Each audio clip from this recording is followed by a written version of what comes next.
எனக்கு ஏற்பட்ட ஆபத்துக்கு காரணம் யாருன்னு தெரியும். உங்க ஃபேவரட் சீரியல்ஸ் இனி டிவிக்கு முன்பே சன் நெக்ஸ்ட் ஆப்ல.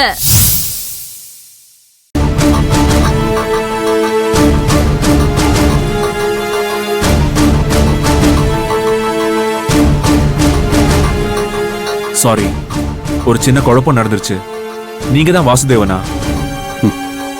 கேள்விப்பட்டிருக்கேன், ஃபர்ஸ்ட் டைம் பார்க்கறேன். எஸ் சார், நானும் தான்.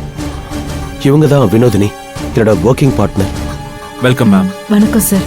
உங்க ஒர்க்கை நானும் அன்பும் தான் நேர்ல போய் பார்த்தோம். Very nice. சொல்லு மகேஷ்.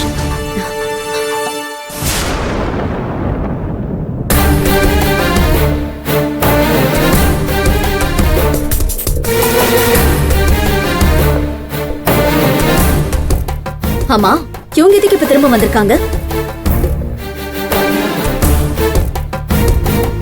உங்களதான் அப்பவே கிளம்பி போக சொல்லியாச்சுல, இன்னும் போகலையா?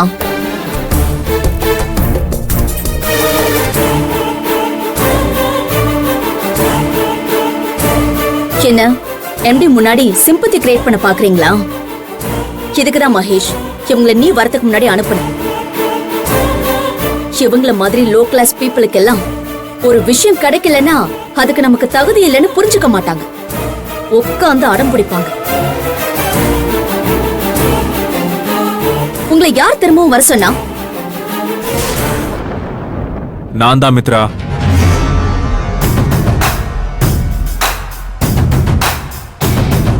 எதுக்கு மகேஷ்? நான் தான் உனக்கு அவ்வளவு எக்ஸ்பிளைன் பண்ணனே. திரும்ப எதுக்கு இவங்களை இப்ப வர சொன்ன?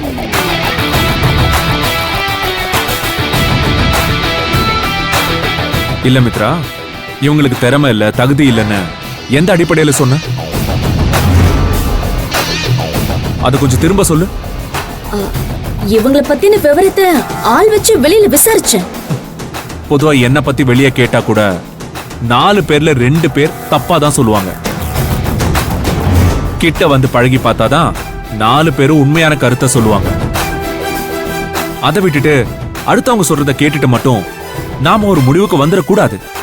அதுக்கும் சேர்த்துதான் நான் சொல்றேன்.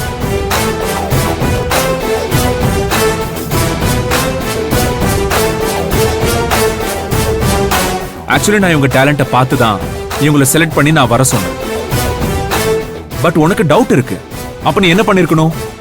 இவங்க திறமைய டெஸ்ட் பண்ணிருக்கணும். இப்படி எதுவும் சொல்லாம திருப்பி அனுப்புனது நம்ம தப்பு தான். அதுல ஏன் தப்பும் இருக்கு? இல்ல மகேஷ், இப்பவும் நீ தப்பான முடிவு தான் எடுத்திருக்க. இவங்க கிட்ட அவ்வளவு பெரிய சோர்ஸ், மேன் பவர் எதுவுமே இல்ல. பட் இவங்களோட ஒர்க்ல ஒரு தெளிவும் ஒரு நேர்த்தியும் இருக்கு. மகேஷ், அவங்க ஏதாவது சின்ன ஒர்க் எடுத்து பண்ணிருப்பாங்க. பட் இப்ப பண்ண போறது ரொம்ப பெரிய ஜாப். அதுக்கு இவங்க செட் ஆக மாட்டாங்க.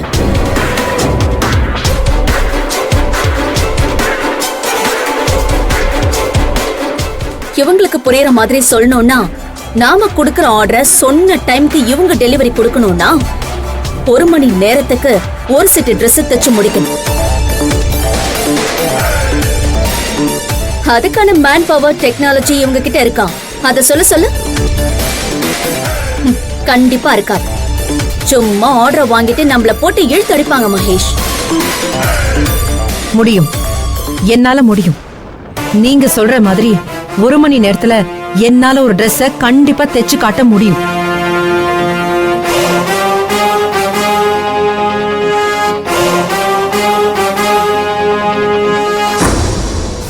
சும்மா ஆர்டர் கிடைக்கணும்னு எம்டி முன்னாடி வீரவசனம் எல்லாம் பேசாதீங்க. அது ஒண்ணும் அவ்வளவு சாதாரண விஷயம் இல்ல. மித்ரா, அவங்க தான் முடியும்னு சொல்றாங்க. வாய்ப்பு கொடுக்காம நாமளே அவங்களால முடியாதுன்னு சொல்றது ரொம்ப முட்டாள்தனம். பல உண்மையான திறமைசாலிங்க தோத்து போறதுக்கு காரணமே அவங்களுக்கு சரியான வாய்ப்பு கொடுக்காததால தான். அப்படி ஒரு தப்ப நான் பண்ண மாட்டேன். அவங்க கேட்கறது ஒரு வாய்ப்பு தானே. திறமை இருந்தா மேல வரட்டுமே, அப்புறம் என்ன? இந்த உலகம் என்னைக்கும் திறமைய மட்டும் தான் மதிக்கும். இப்போ என்ன பண்ணணும்னு சொல்லு மகேஷ். ரொம்ப சிம்பிள். கருணாகரன் சார், கோடவுன்ல இருந்து 2 பவர் மிஷின் எடுத்துட்டு வாங்க. அப்படியே நீங்க சொன்ன பாம்பே கிளையண்ட்டையும் வர சொல்லுங்க. வாசு சார், நீங்க பண்ண டிசைன், அதுக்கான மெஷர்மெண்ட் எல்லாத்தையும் 2 பேருக்குமே கொடுங்க. 1 ஹவர்ல யாரு பெர்ஃபெக்ட்டா முடிக்கிறாங்கன்னு பார்க்கலாம். திறமை இருக்கிறவங்களுக்கு ஆர்டர், முடிவு அவங்களே எடுக்கட்டும். நாம வாய்ப்பை மட்டும் கொடுத்துட்டு வேடிக்கை பார்க்கலாம். என்ன சொல்றீங்க? எனக்கு ஓகே தான் சார்.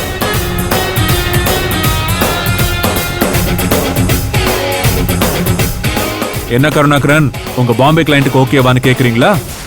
சார், அவங்க எல்லாம் ரெகுலரா பெரிய பெரிய ஆர்டர் பண்றவங்க. அவங்களுக்கு இதெல்லாம் ஜுஜுபி. ஏங்க, உங்களால முடியுமா?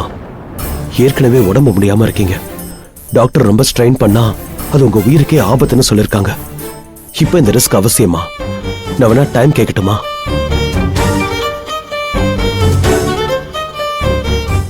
இல்லங்க, வாய்ப்புங்கிறது அரிய பொக்கிஷம் மாதிரி. அது கிடைக்கும் போது நம்ம நழுவ விட்டோம்னா அதை விட முட்டாள்தனம் வேற எதுவுமே இல்லை. என்னால முடியும் நான் நம்புறேன். அதுக்கு என் உடம்பு முழு ஒத்துழைப்பு கொடுக்கும். நீங்க பயப்படாதீங்க. Any problem? இல்ல சார், நான் ரெடி. ஆனா ஒரு சின்ன உதவி மட்டும் நான் கேட்பேன்.